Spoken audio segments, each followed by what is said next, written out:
The speech Monday night by former Ohio Republican Governor John Kasich is already drawing massive amounts of attention.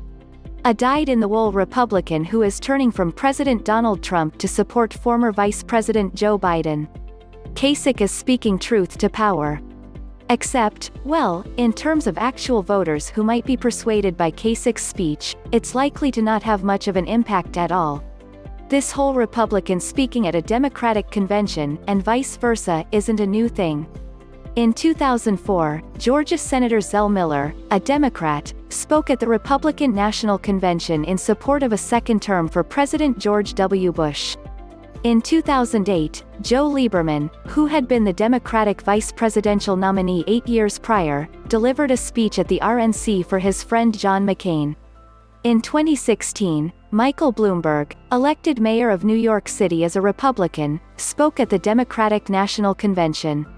Do you remember what was said in any of those speeches? Probably not, because none of them was terribly memorable. See, the idea of someone crossing the party aisle to deliver a speech is way more intriguing than the actual address itself. It sounds great for Kasich, a man who ran against Donald Trump in the 2016 presidential primary, to publicly come out for Biden. But the actual speech is very, very likely to be forgotten soon after it's given. Side note, Kasich is a CNN contributor. Democrats don't need any convincing to vote for Biden. And they certainly aren't likely to take their cues from a Republican governor and presidential candidate. Many Republicans don't trust Kasich. He's made his opposition to Trump very clear over the years. It's virtually impossible to not know before today that Kasich isn't a fan of Trump. That he is willing to go the Democratic convention and declare those views won't be perceived as an act of conscience but rather as an act of cowardice by those Republicans.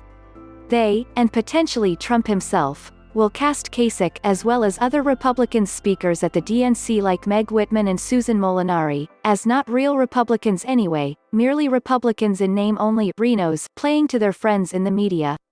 Of course, the Kasich speech isn't aimed at either Democratic or Republican partisans. It's theoretically aimed at persuadable voters who are undecided about who to choose in November.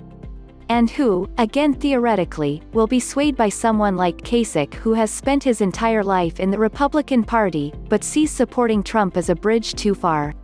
Frankly, I'm skeptical that there are enough fence-sitters to make such a speech truly worthwhile. Trump is the most polarizing president in history.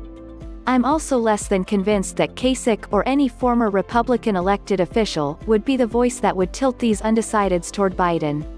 Inside Elections editor Nathan Gonzales said it well here: "I think Democratic convention planners are overthinking this.